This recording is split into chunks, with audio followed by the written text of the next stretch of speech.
오늘 방금 함께 읽은 본문의 말씀은 하나님께서 나단 선지자를 통해 다윗에게 주시는 약속의 말씀입니다.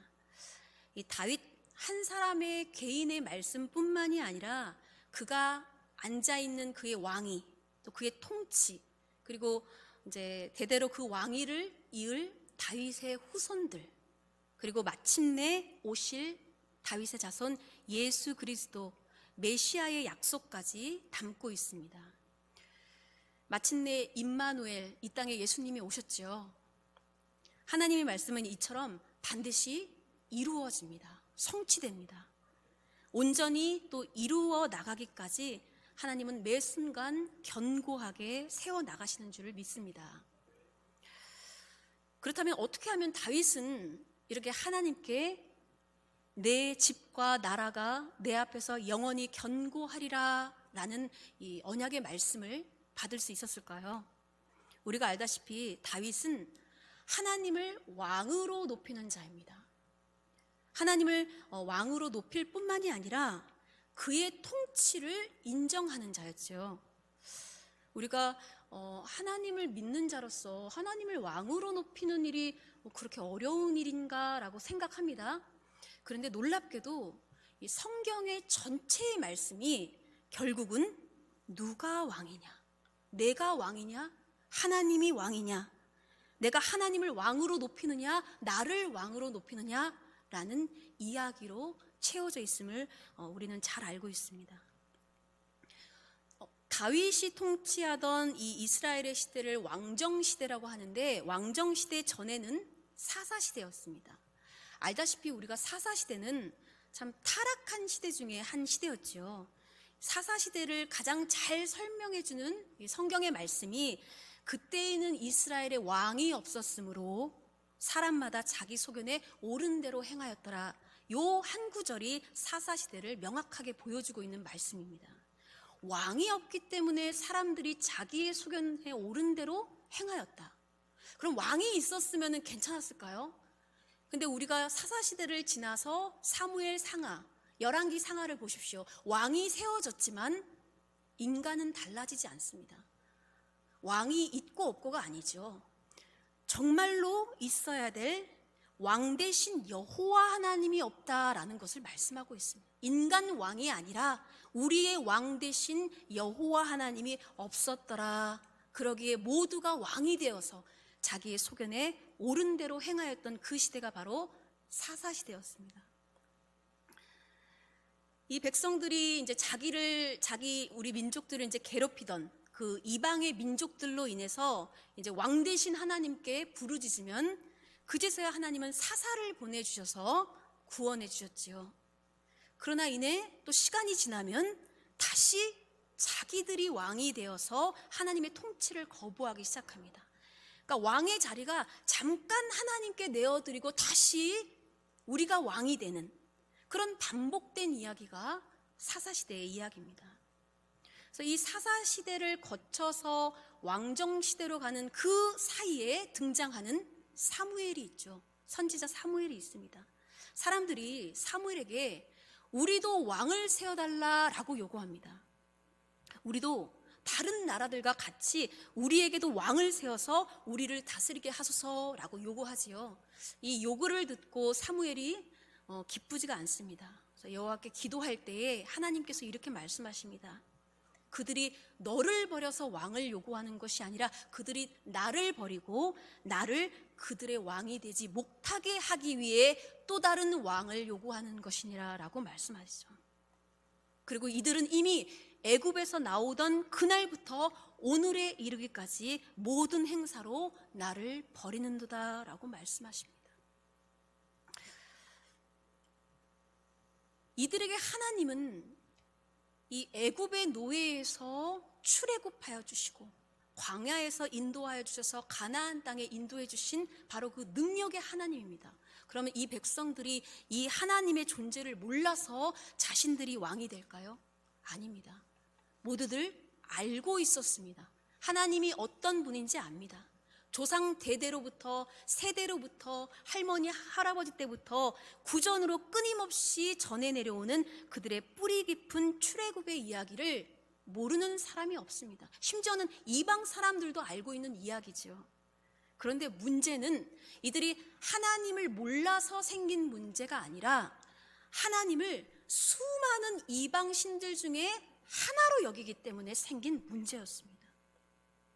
우리를 인도하신 그 전지전능한 하나님, 유일하신 하나님이 아니라 바알, 아세라, 그리고 이름도 알 수 없는 그 수많은 신들 중에 여호와 하나님은 그저 한 신일 뿐인 것이요.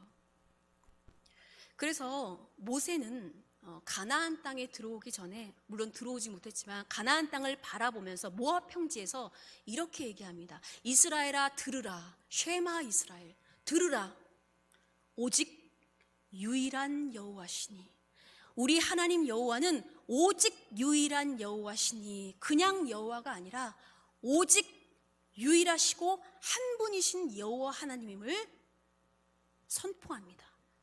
이 하나님을 그냥 사랑하는 것이 아니라 마음을 다하고 뜻을 다하고 힘을 다하여 사랑하는데, 그 사랑하는 방법은 늘 말씀을 마음에 새기고 가르치고 강론하며 기호를 삼고 표로 붙이고 기록할지니라. 그냥 사랑하는 것이 아니라, 그냥 힘을 다하는 것이 아니라 늘 끊임없이 새기고 가르치고 반복하고 기호로 삼으며 붙여 표로 삼고 기록하여 오직 유일하신 여호와 하나님을 섬기라라고 말합니다. 오직 그분만이 우리의 왕이 되신다라고 선포하는 것이죠. 이 모세의 뒤를 이어서 여호수아도 그의 죽음을 앞두고 마지막 고별 설교에서 이렇게 얘기합니다. 여호와만 섬기라. 여호와를 섬기라가 아니라 여호와만 섬기라라고 말합니다. 너희의 조상들이 저 강 저쪽에 애굽에서 섬기던 신들을 이제 치워버리고 너희는 여호와만 섬기라라고 선포합니다. 오늘 너희가 섬길 자를 택하라. 오직 나와 내 집은 여호와를 섬기겠노라. 오직 나와 내 집은 여호와만 섬기겠노라 라고 선포하지요. 그러나 이들이 들어간 이 가나안 땅에는 이미 뿌리가 깊게 내려진 그 문화와 종교를 따라서 여호와만이 아니라 여호와도, 바알도, 아세라도, 이름조차 알 수 없는 수많은 신들을 섬기기 시작합니다. 그들을 높이고 그들이 다스리는 세상에서 그저 잘 살아가기를, 아무 탈 없이 살아가기를 바라면서 살아가지요. 잘 될 수만 있다면, 잘 살 수만 있다면 기꺼이 이 신도 받고 저 신도 받고 이렇게도 하고 저렇게도 하고 무엇이든지 받아들이는, 무엇이든지 흡수해버리는 문화, 바로 타락한 문화가 가나안 땅에서 펼쳐지고 있습니다. 그리고 이제 당당하게 참 왕이신 하나님을 멀리하고 우리에게 왕을 세우소서 하고 왕을 요구하고 있는 이 이스라엘 백성들이 사무엘 선지자 앞에 서 있는 것이지요. 그래서 하나님께서는 이 사무엘 선지자를 통해서 사울을 왕으로 세웁니다. 사울, 그는 인간적인 눈으로 보기에도 왕같이 준수한 자입니다. 그가 왕으로 기름 부음을 받을 때에 사울도 이렇게 고백을 합니다. 나는 이스라엘 지파 중에 가장 작은 베냐민 사람이고 그 베냐민 지파 중에 가장 미약한 자입니다 라고 말합니다. 그리고 여호와 영이 크게 임했을 때 예언하고 또 새 마음으로 하나님을 찬양했던 자, 그가 바로 사울입니다. 사울이 믿음이 없는 자가 아니지요. 그런데 시간이 지나면서 사울은 변합니다. 누가 나를 왕으로 세워줬는지 그 출처를 망각하게 되는 것이죠. 왜 그렇습니까? 왜 이런 일이 생깁니까? 이 사울이 통치하는 이 나라를 여러 이방 민족들이 위협하는데 그 중에 가장 강력한 블레셋이라는 나라가 있습니다. 실로 막강하고 두려운 존재이지요.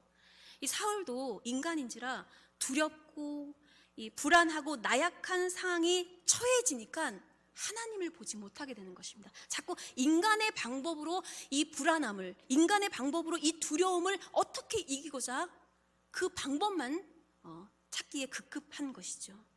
그러다 보니까 하나님의 통치 방법과 하나님의 통치 질서로 이 나라를 다스려야 되는데 자꾸만 내 방법으로, 내 통치 질서로 이 나라를 다스리는, 자신이 왕이 되는 자로 변하게 됩니다.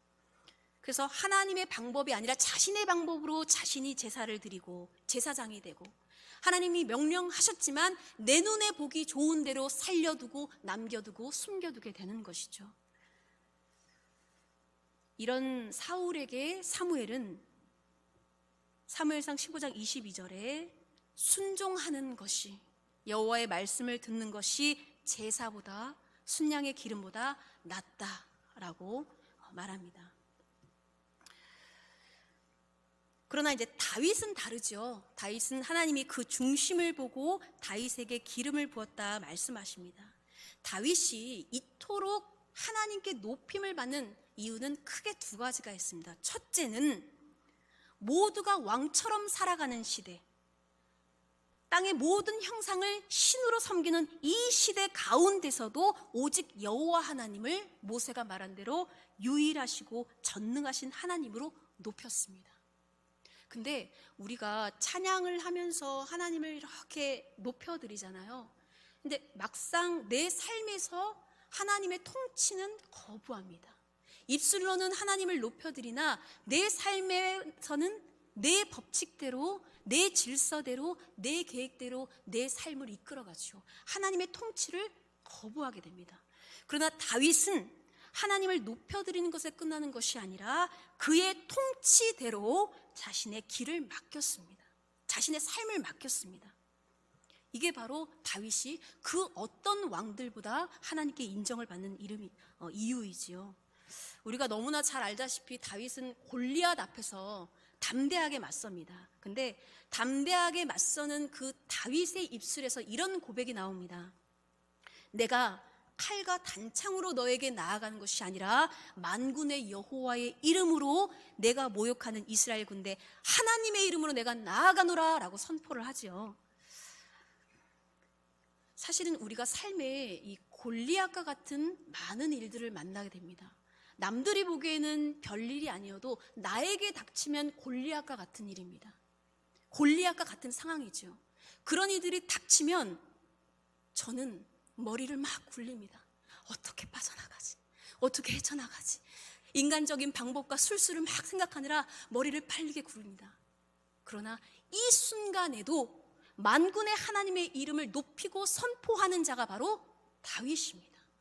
이런 골리앗과 같은 위급하고 다급하고 두려운 이 순간에도 하나님의 주권을 선포하고 하나님의 이름을 선포하는 자가 바로 다윗이다라는 거죠. 근데 다윗은 높이는 것에 끝나지 않습니다. 하나님의 통치 방법을 깨달아 알고 있었습니다. 하나님이 어떻게 섭리하시는지, 하나님의 질서로 어떻게 이끌어 가시는지를 다윗은 알고 있었습니다. 이렇게 말하죠.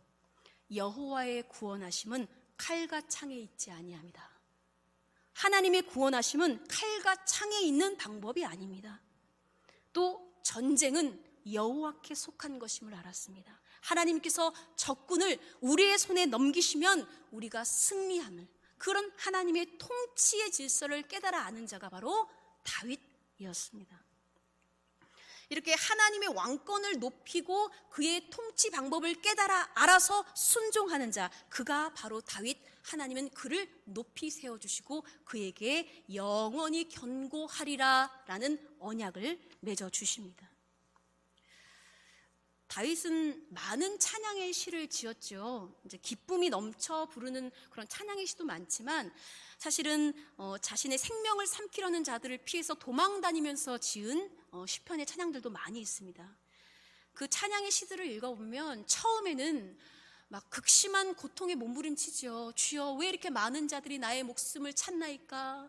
나는 죽을 것 같습니다 라고 부르짖지만 끝에 가서는 결국 나를 구원하시고 나를 건지실 그 하나님의 다스림을 깨닫고 고백하는 자가 바로 다윗입니다.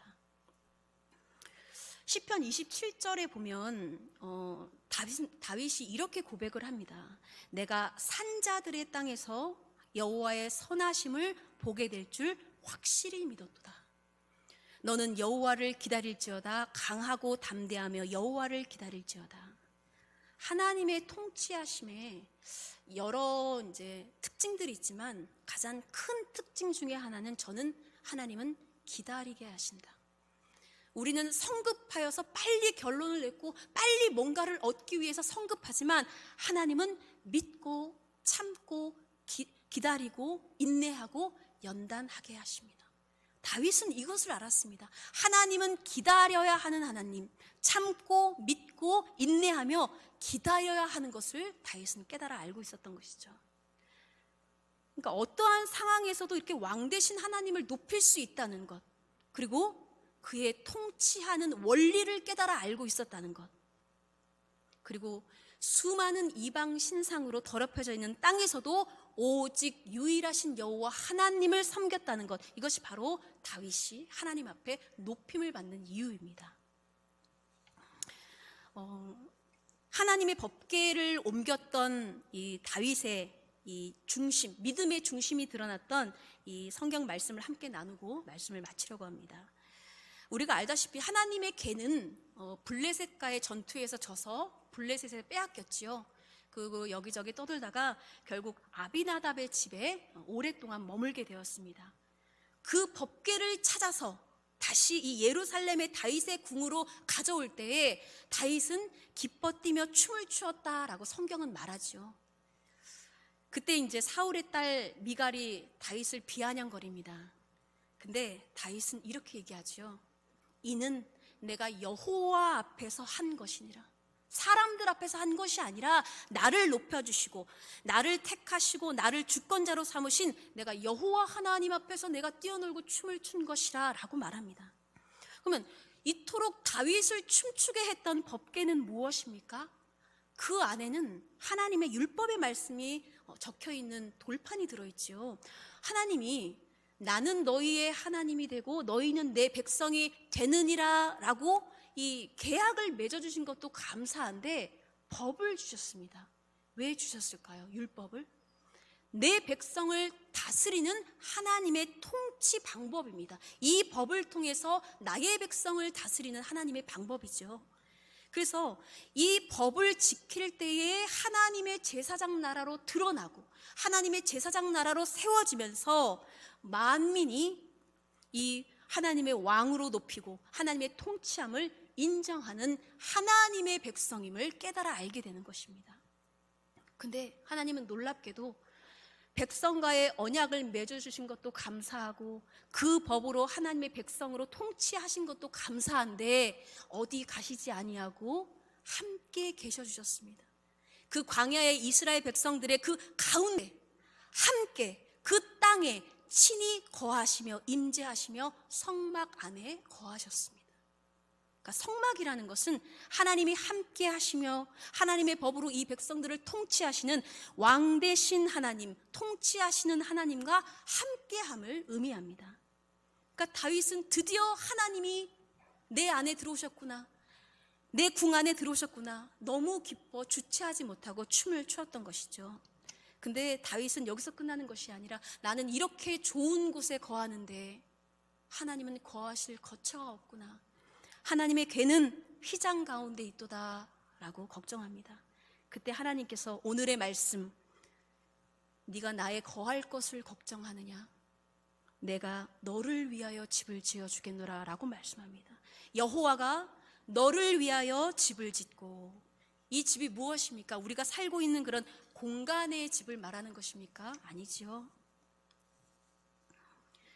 다윗의 왕이, 다윗의 통치, 그리고 그의 자손들, 그리고 오실 예수 그리스도의 왕위를 내가 영원히 견고하게 지어주시겠다고 말씀하십니다. 우리가 이 성경의 이 이야기들을 통해서 내가 왕이냐, 하나님이 왕이냐, 하나님을 왕으로 섬길 것이냐, 이 수많은 성경의 이야기를 통해서 우리가 깨닫게 되지요. 하나님을 왕으로 높이는 자를 하나님은 왕같이 높여주십니다. 하나님의 통치를 인정하는 자, 하나님은 그를 견고하게 세워주십니다. 그래서 우리가 이 입술만 하나님 높임 받으옵소서, 주는 왕 되심이십니다 라고 입술로만 하나님을 높여드리는 것에서 끝나는 것이 아니라 하나님이 어떻게 통치하시는지 그 원리를 말씀을 통해서 날마다 깨닫기를 힘써야 합니다. 그래서 하나님이 이러한 방법으로 이끌어 가시는구나, 이러한 방법으로 하나님의 질서가 이끌어 나가는구나, 하나님의 통치가 이러하구나 라고 보여야 알게 되고 순종하게 됩니다. 올 한 해 우리 성도님들 말씀 가운데서 하나님의 인도하시는 그 원리, 통치의 그 원리를 깨닫고 보고 인정하고 순종하여서 왕 되신 하나님을 높여드리는 우리 성도님들의 믿음의 삶 되시기를 주님의 이름으로 축복합니다.